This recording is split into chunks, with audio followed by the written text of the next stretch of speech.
morning. Trip to Yun nga, Philippines. yan. Palis kami at uwi tayo ng Pilipinas. Kaso nga lang, ang mga taxi dito sa amin ay naka-strike. Nagrarally sila. Ayun, hindi sila magtatrabaho today.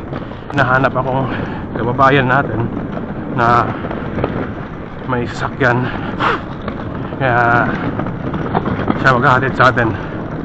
Kaya tara, let's.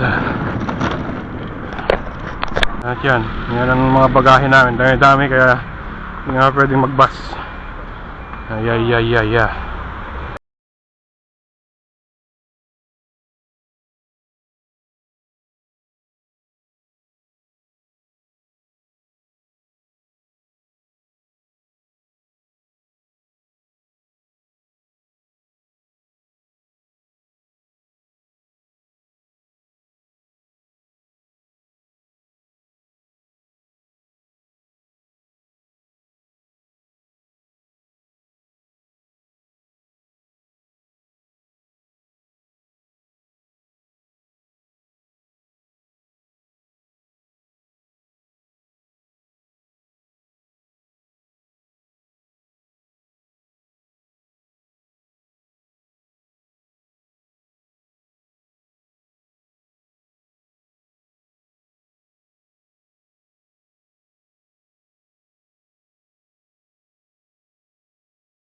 Alas 3 na ng hapon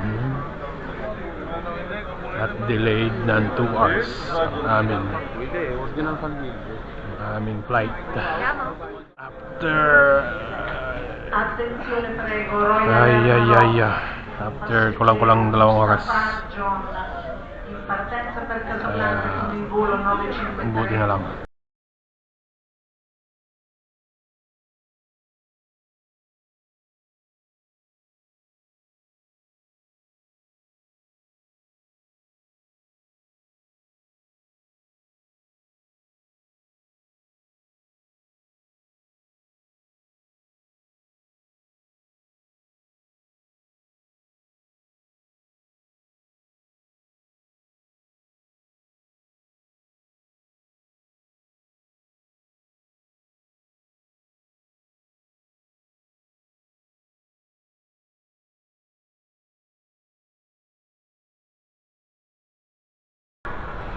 Dito na tayo ngayon sa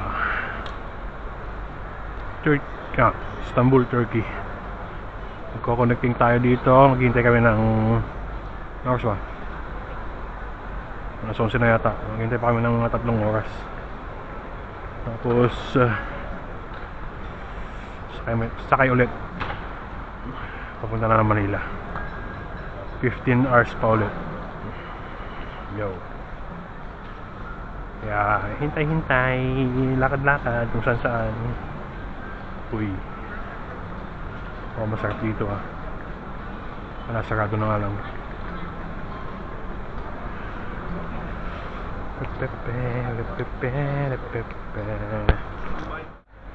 At ayan, D12 kami. 155 D12. Saka na. Ano pang So yon, ang gate namin D12, kaya hanapin ng D12 kung nasaan.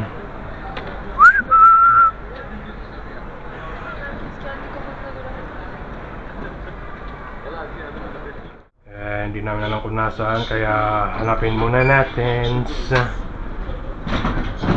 Kaya bumaba kami. Ayun, yung D3 to D17 ay nasa banda dun. Kaya tara, let's bagets. D12 na susunod.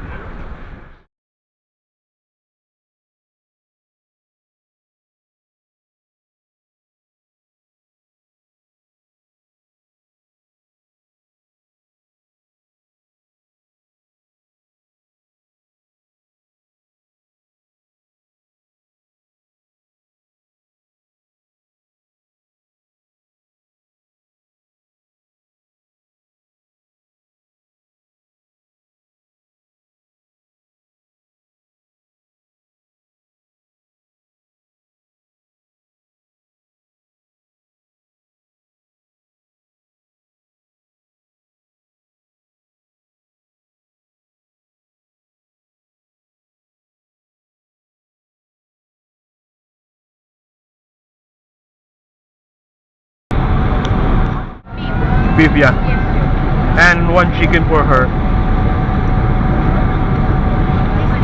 This is beef. Okay.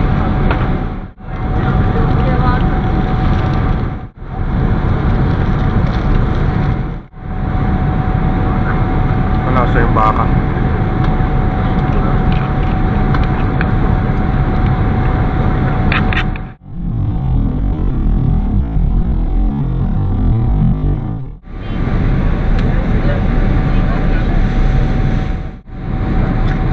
Oop.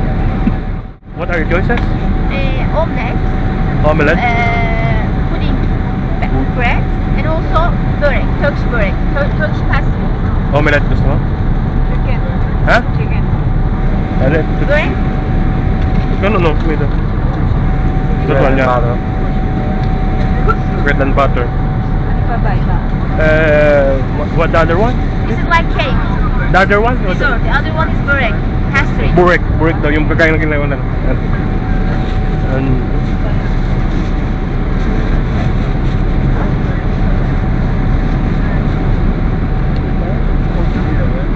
for her, for me, burek. Börek. Yeah, I want to try Turkish. Thank you.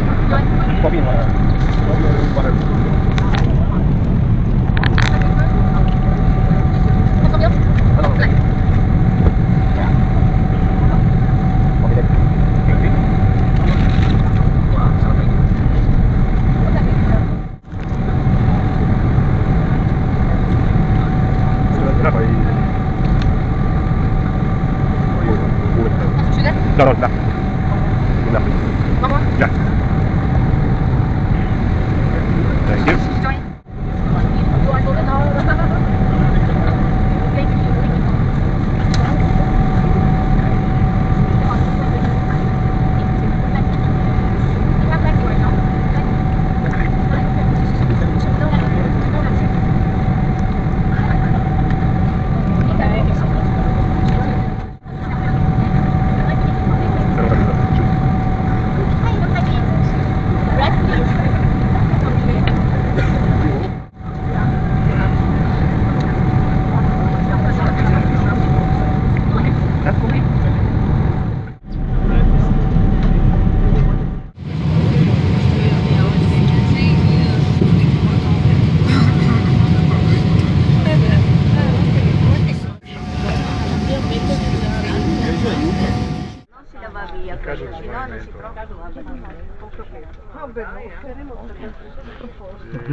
Nakalabas na rin kami.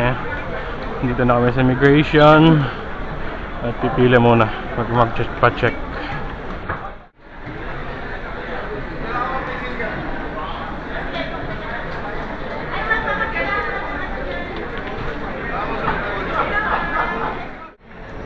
So yun, nakarating na tayo. Maayos naman ang ang